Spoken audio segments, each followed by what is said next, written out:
j'ai plusieurs sociétés, une vie multi-entrepreneur. Je dirige une fiduciaire, j'ai lancé récemment Budge Bunny, la première boucherie végétale de Genève. J'ai aussi créé un jeu, je travaille également avec un partenaire dans du whisky, de l'embouteillage de whisky. Alors ça n'a pas été vraiment un choix, ça a plutôt été une évolution naturelle. J'ai commencé dans le salariat et j'ai été inspiré à la fois par mon patron de l'époque, par des clients, par ce que je voyais. Et au bout d'un moment, on se dit, il n'est pas plus con qu'un autre, donc on peut aussi peut-être le faire. Et voilà, on se lance, on essaye, on se rend compte que des fois ça réussit, des fois ça réussit pas. Et on se retrouve où on est maintenant. Alors c'est vrai que je suis biaisé, vu que je dirige une fiduciaire au niveau administratif. Monter des sociétés, c'est des choses que je fais presque tous les jours. Donc pour moi, oui, c'est facile, mais comme il y a beaucoup de fiduciaires et qu'on a quand même pas mal de clients, c'est a priori pas si simple. Voilà, on nous demande beaucoup de conseils. Donc,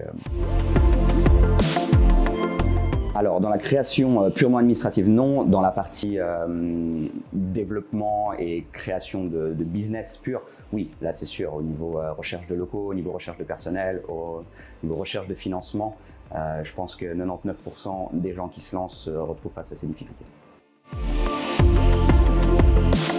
Alors, les aides financières, effectivement, il y en a même pas mal.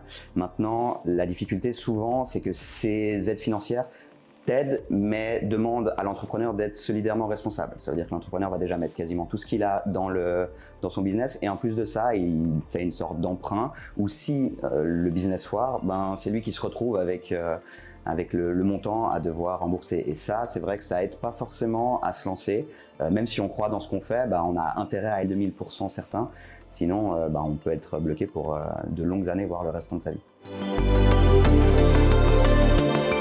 Genève, c'est une grande ville avec beaucoup de choses, mais aussi très concentrée. On peut tout faire très rapidement, ça c'est super intéressant dans une journée. On peut facilement avoir accès à différents endroits de la ville où il se passe différentes choses. On peut faire beaucoup de choses. C'est une ville multiculturelle, ça apporte, à mon sens, énormément en termes d'innovation, en termes d'apprentissage.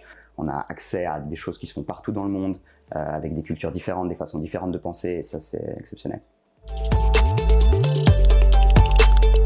J'ai peu été confronté à cette réalité de l'entrepreneur. On se projette comme manager, on se projette comme employé, on se projette comme ce différents types de professions, mais on ne sait pas réellement voilà, comment créer une société, ce que ça implique en termes de recherche, en termes psychologiques, beaucoup en termes psychologiques. 3/4 ou peut-être même plus des entrepreneurs, ça se passe dans la tête. Avant tout, le business n'est pas forcément la chose la plus importante. Donc peut-être qu'à Genève, ça pourrait être intéressant d'avoir plus de sensibilité dans ce côté-là, pour que les gens puissent plus facilement décider si c'est une voie qui les intéresse ou pas. Une tonne de conseils. Au niveau des conseils, premier test. On peut commencer petit dans la plupart des cas, donc tester son marché, apprendre, regarder et s'adapter très rapidement. Ça, c'est une des clés.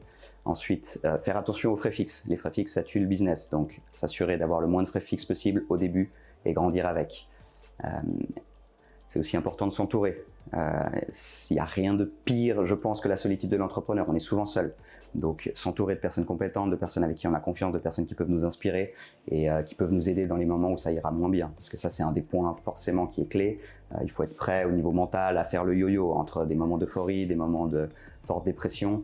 Il faut savoir que ça va être très compliqué et si on n'a pas une grosse endurance, il faut peut-être faire autre chose.